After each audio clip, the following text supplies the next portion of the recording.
네, 특별진단 시작하겠습니다. 한국은행은 작년 6월 금리를 연 1.25% 최저금리 수준으로 내린 이후 현재까지 13번의 금통위에서 금리를 동결해 왔습니다. 저무는 저금리 시대, 한국 경제엔 어떤 변화가 올까요? 지난 2002년부터 2003년까지 한국은행 금통위원을 지내시고 현재는 20대 국회 국회의원이신 더불어민주당 최은열 의원 모시고 얘기 나눠보도록 하겠습니다. 안녕하십니까? 안녕하세요. 네, 어서 오세요. 네. 올해 마지막 금통위가 이제 보름 정도 남았습니다. 네. 이번에 과연 한국은행이 금리를 올릴지 아니면 다시 한번 동결할지에 대해서 아직까지 의견이 분분하지만 금리 상승 쪽도 무게가 많이 실리고 있는데 의원님께서는 어떻게 생각하시나요? 그분들이 어떤 결정하실지 확실히는 알 수 없는데요. 당위론적인 면에서 보면 한 두 가지 이유로 우리가 금리를 올려야 되지 않을까 그런 생각이 듭니다. 지난 8월에 정부가 가계부채와 부동산 대책을 발표했는데 이 가계부채나 부동산 문제의 원인을 찾아보면 결국은 시중에 돈이 많이 풀리고 네. 금리가 낮은 게 가장 큰 원인이잖아요. 네. 근데 이 부분을 정책에 반영하지 않고 다른 대책만 세웠기 때문에 지금 그 정책의 효과가 굉장히 제한적으로 나타납니다.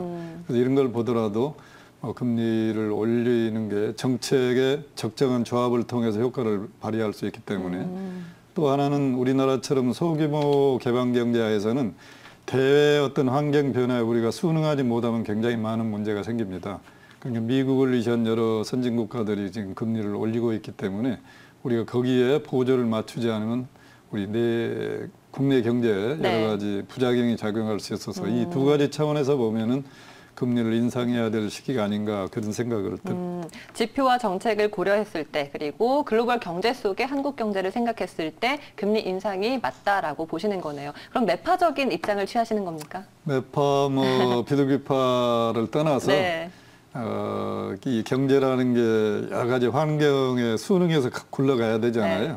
그러니까 그런 환경 변화에 우리가 따라가지 못하면 여러 가지 부작용이 많다. 그런 차원에서 이해를 해주셨습니다. 그렇군요.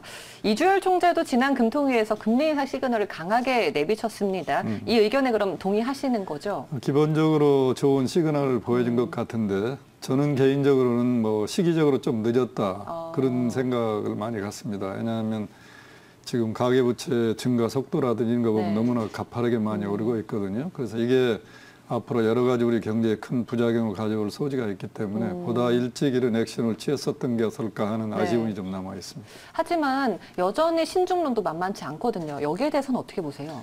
물론 이제 전통적인 경제 이론에 의하면 경제가 나쁜데 금리 올리는 네. 게 적정하냐 하지만 지금 현재 우리나라의 경제 상황은 기업이 투자하지 않는 이유를 찾아보면 금리가 높아서도 아니고 돈이 없어서도 아니거든요.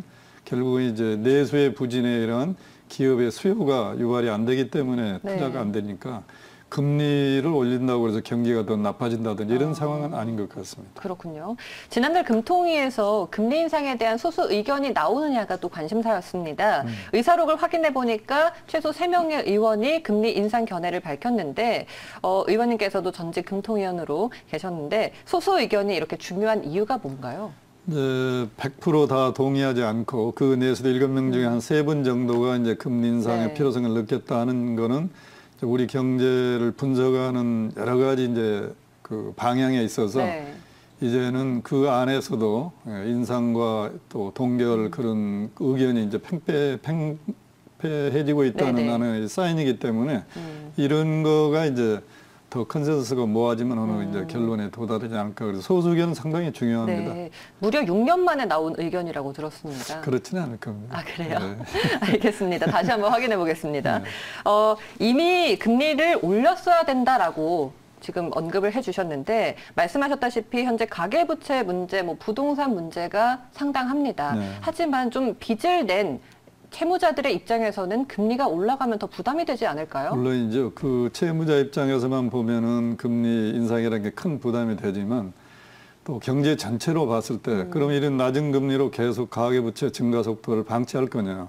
이건 앞으로 보다 많은 더 큰 문제가 야기될 수 있기 때문에 이 처방의 차원에서 우리가 봐야 되고요. 네.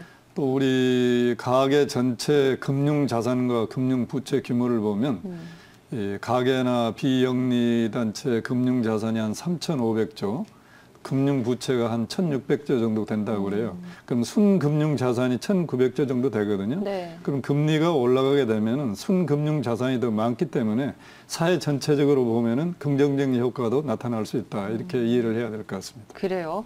당장 이제 가계부채 문제에 대한 대책들도 발표가 된 만큼 대출을 받기도 어려워지고 또 이자 비용도 더 늘어나게 되면은 아무래도 채무자들에게는 부담일 수밖에 없어서 여기에 대한 보완책도 마련되어야 하지 않을까요? 이게 전체 규모 1,400조가 중요한 게 아니고 문제는 이제 제일 한계 가구, 자기 자산을 다 처분해서도 부채를 네. 갚지 못한 그런 한계 가구가 문제거든요. 네네. 그게 지금 한 130만 가구 정도로 추정이 되고 그 규모가 한 80 내지 90조 정도 되거든요.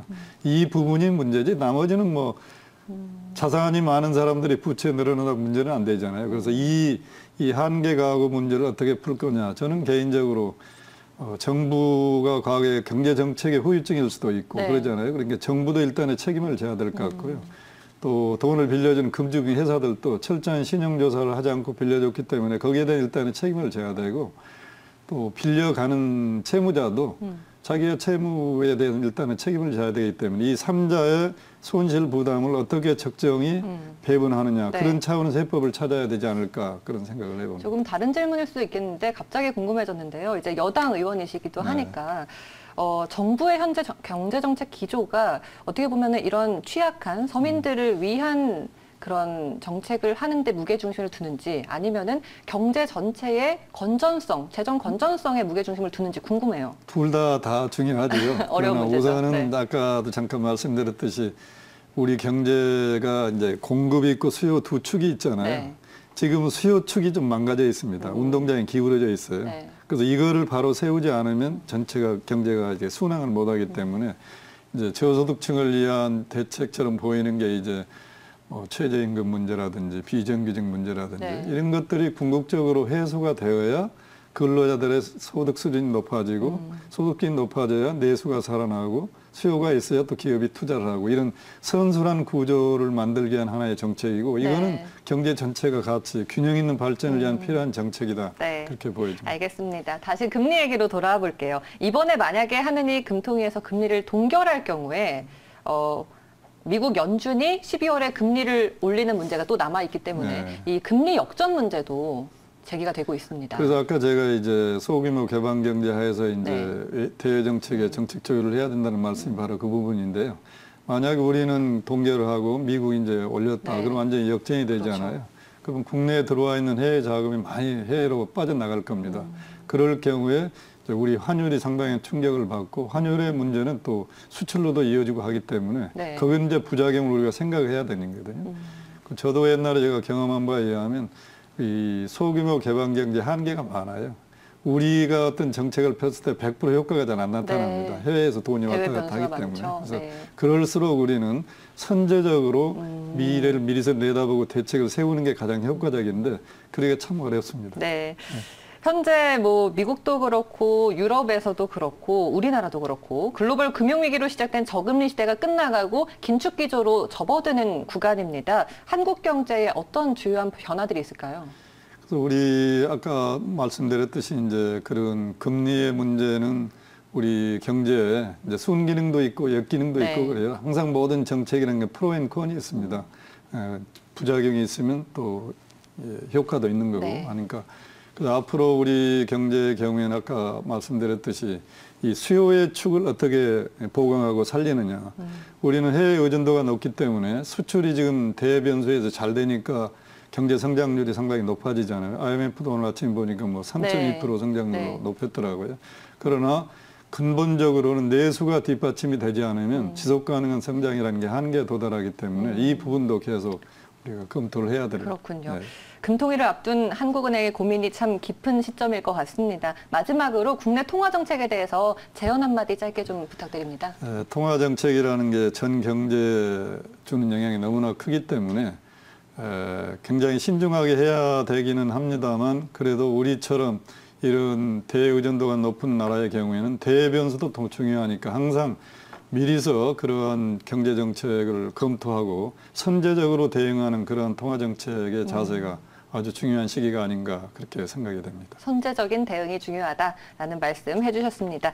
네, 의원님 오늘 말씀 여기까지 듣도록 하겠습니다. 고맙습니다. 네, 수고하셨습니다.